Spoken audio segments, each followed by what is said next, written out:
दोस्तों, जीवन के रंग अरविंद के संग में आपका एक बार फिर से स्वागत है।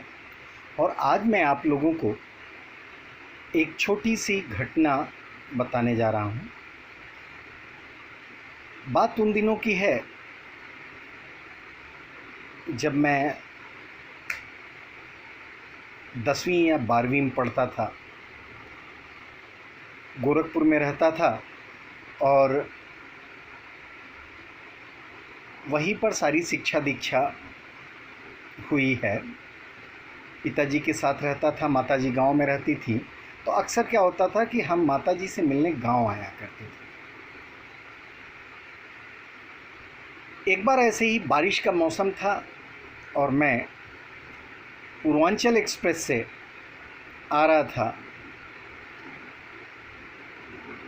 पूर्वांचल एक्सप्रेस शाम को 4 बजे के आसपास हंडिया पहुंचती थी। हंडिया पहुंचने के बाद वहां से मुझे 7.5 किलोमीटर पैदल जाना होता था। उस दिन संयोग से ट्रेन काफ़ी लेट हो गई और शाम के 7 बज गए। दिन डूब चुका था, अंधेरा ढल चुका था।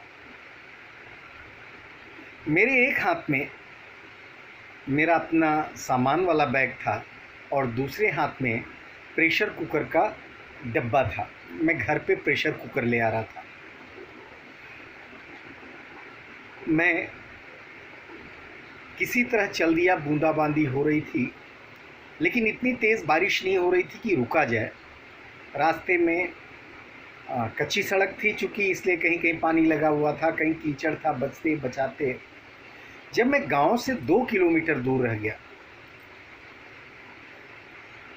तब तक काफ़ी अंधेरा हो चुका था। लगभग 9 साढ़े 9 बज गए थे और बारिश मुझे लगा कि अब तेज हो जाएगी। मैं बड़ा परेशान हुआ। मैं ईश्वर को याद करने लगा। मुझे समझ में नहीं आ रहा था कि मैं क्या करूं।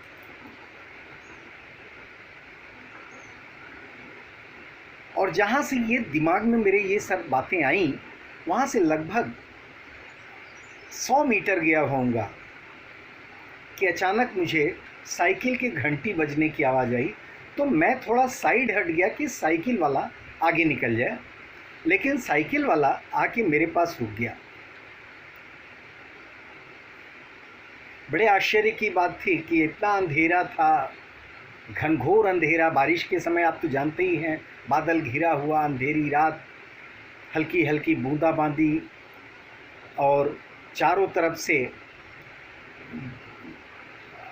झिंगुरों की आवाज़, मेढक की टर्र टर्र की आवाज़।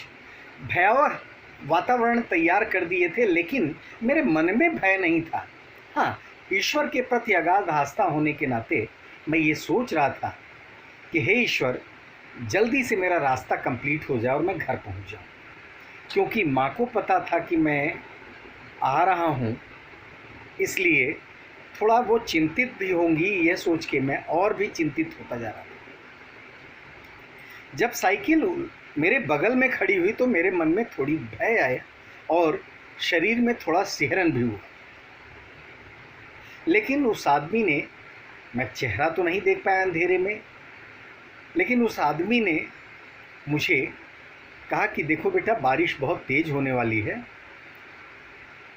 तुम ये टार्च और ये साइकिल मेरी ले लो, कल सुबह लाके दे देना। वो कौन था, कहाँ से आया था, मुझे ये भी नहीं पता। चेहरा दिख नहीं रहा था। उसने अपना घर नहीं बताया। हाँ, जहाँ मैं था वहाँ से आधा किलोमीटर की दूरी पर कुछ दिया टिमटिमा रहा था। ऐसा लग रहा था जैसे वहाँ पर घर होगा। मैंने उससे कुछ पूछा नहीं। मैंने उसे धन्यवाद दिया और साइकिल की हैंडल पकड़ी। अपना बैग पीछे कैरियर पर रखा। कुकर के लिए जगह नहीं बन पा रही थी, तो कुकर में जो रस्सी बंधी हुई थी, उस रस्सी को और बायां हैंडल मैं पकड़ लिया। दाहिने हैंडल को, दाहिने हाथ में जो हैंडल पकड़ा, उसी में टार्च लगाया लेकिन चल नहीं पा रहा था। फिर मेरे दिमाग में आया, मैंने टार्च कंटिन्यू जला करके अपने मुंह में पकड़ लिया और साइकिल में बढ़ा दिया। घर पहुंचा, माँ बहुत परेशान थी, बहुत परेशान थी। देखकर बड़ी खुश हुई, खा पी कर सोया। सुबह उठा तो मैंने माताजी से कहा कि माँ, मुझे कुछ नाश्ता वास्ता दे दो, ये साइकिल मुझे पहुंचाने जाना है।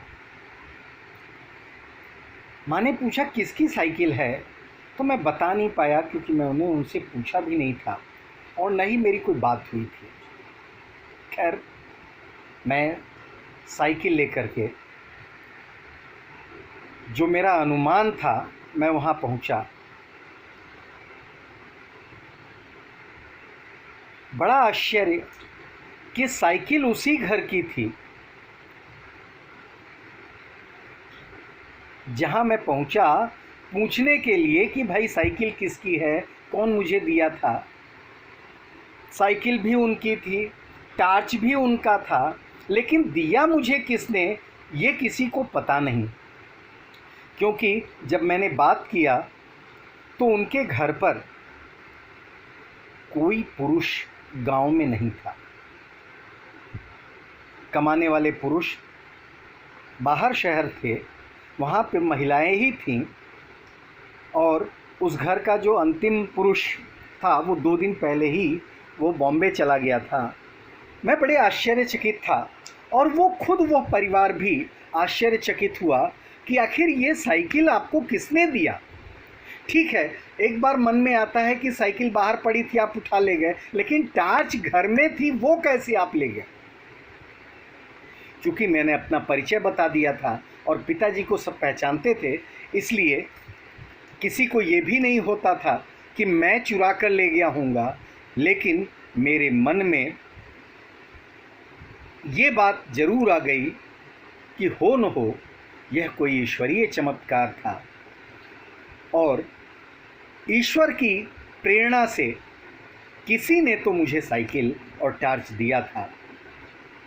खैर, ये एक अनहोनी थी, लेकिन ईश्वर पर आस्था बढ़ाने के लिए मेरे लिए काफ़ी था।